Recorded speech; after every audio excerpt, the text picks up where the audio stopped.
Hi, all, welcome to Diversified Finance. My name is Lakal. It's been a while, I've been busy with, probably nothing. Anyways, okay, just a quick video. I'm gonna talk about how to get out of the rat race. I've already done a video about this few months ago, which is like 20 minutes long, and people don't have time for that. I do understand that. So, okay, first thing first, if you want to get out of the rat race, the first thing we gotta do is spend less than you earn, which is very straightforward. I don't even need to explain it. So, for example, if you earn $5,000 a month, make sure you spend only $4,000 at the end of the month, right?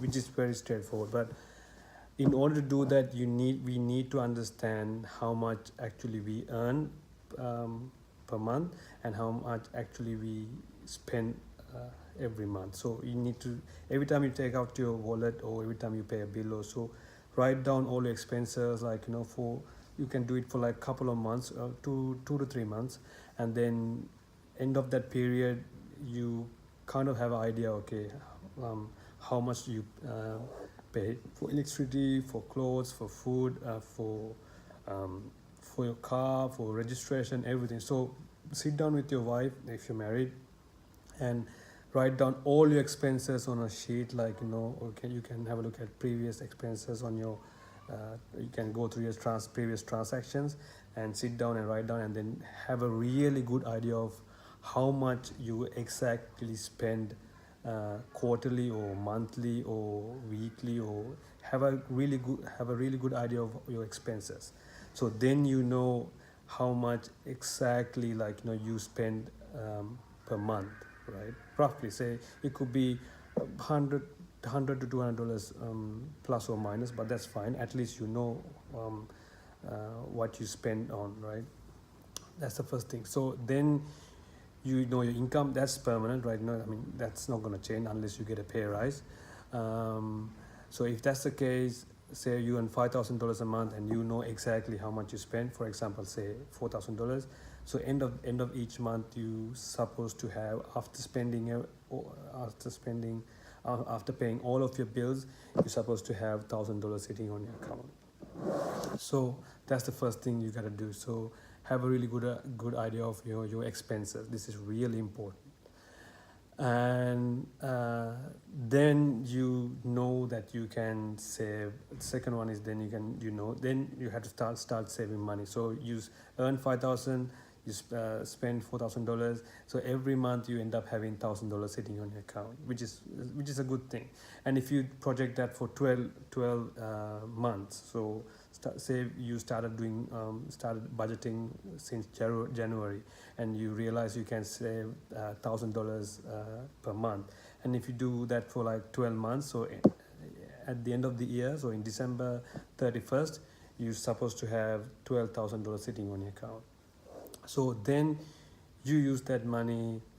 Either you can pay off your debt, reduce your debt, or you can use part of that to reduce your debt, which is a good thing because you can lower your repayments, and the rest you can invest.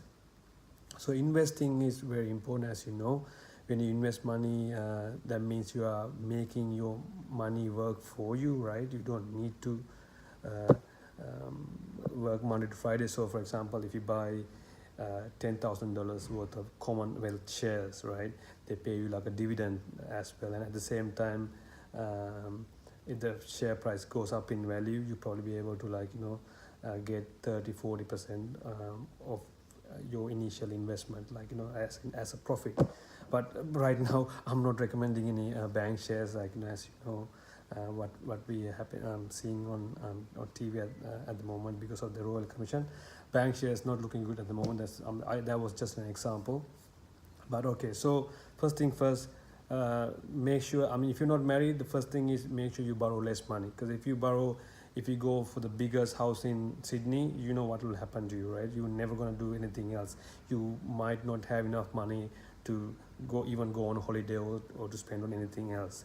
So make sure if you're thinking of borrowing money, make sure you borrow less money. But if you have already borrowed money, make sure you do a budget and have a really good understanding of how much money you earn and how much money you spend, and then always make sure you spend, this is very important, always make sure you spend less money than you earn. So if you earn $5,000, make sure you earn only 4,000, and make sure you save at least $1,000 to say $500,000 every month.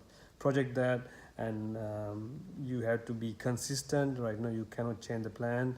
You stick to your plan and be consistent, and then end of the month, end of the year, you have probably a big chunk, and you can use that money either to reduce your debt, or you can use that to invest your money to grow and make your money work for you. So yeah, so save money, reduce debt, and invest the rest. That's all for today. Thanks for your time. I'll talk to you in the next video. See ya.